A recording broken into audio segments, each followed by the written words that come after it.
Hola hombres, j'espère que vous allez mal et si ce n'est pas le cas, vous n'avez rien à faire ici. Je m'appelle Maxon de Pazou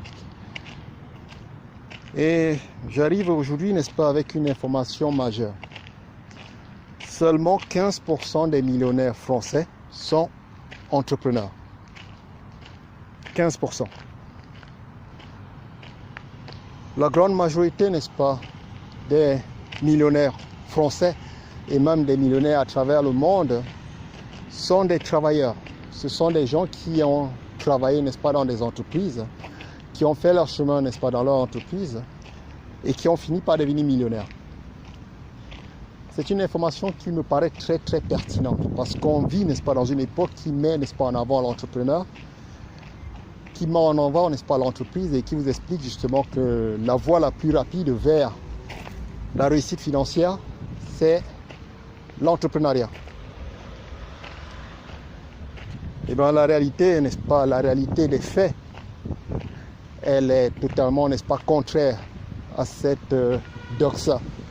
La réalité des faits, c'est que la grande majorité des millionnaires, n'est-ce pas, en France et à travers le monde, et notamment aux États-Unis, ce sont des salariés. Des salariés du monde de la finance, des salariés du monde de l'industrie. Je mettrai évidemment le lien des articles que j'ai lus par rapport à cela. Mais c'est pour moi, n'est-ce pas, une révolution mentale. Parce qu'on nous a habitués, n'est-ce pas, à l'entreprise. Et finalement, non.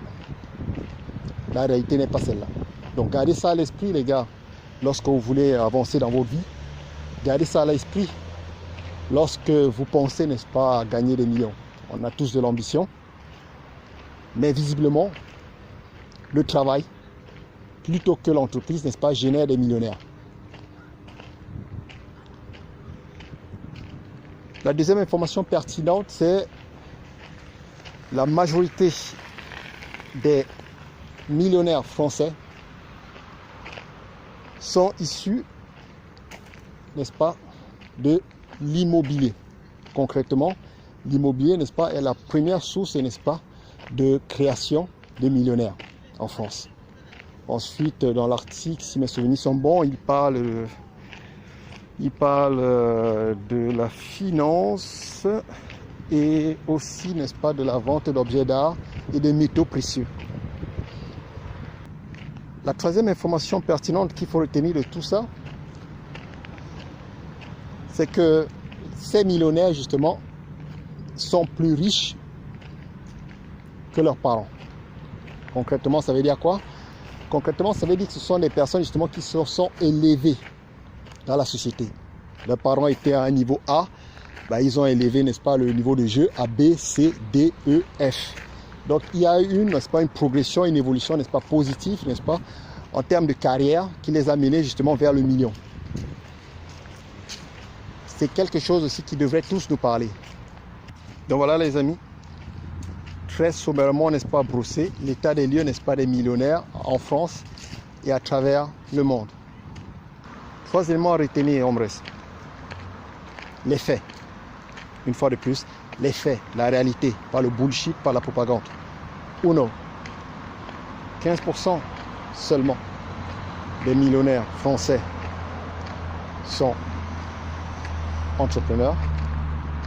La grande majorité, n'est-ce pas, des millionnaires français et des millionnaires à travers le monde sont des travailleurs. Ce sont des gens qui ont travaillé dans une société. Deuxièmement, l'immobilier est le premier générateur de millionnaires en France et à travers le monde. Cela veut dire quoi? Cela veut dire que vous avez beaucoup plus de chances de finir millionnaire en investissant dans la pierre que dans autre chose si vous vivez en France. Et enfin, tertio, l'héritage a un impact, n'est-ce pas, très limité sur votre capacité à devenir millionnaire en France. Ces personnes justement millionnaires sont en large majorité plus riches, n'est-ce pas, que ne l'étaient leurs parents. Juste pour votre gouverne, sachez qu'il y a près de 20 millions, n'est-ce pas, de millionnaires à travers le monde. Et la France se classe, n'est-ce pas, en 5e position. En bref, je vous souhaite une agréable soirée. et on dit à la proxima. Hasta pronto.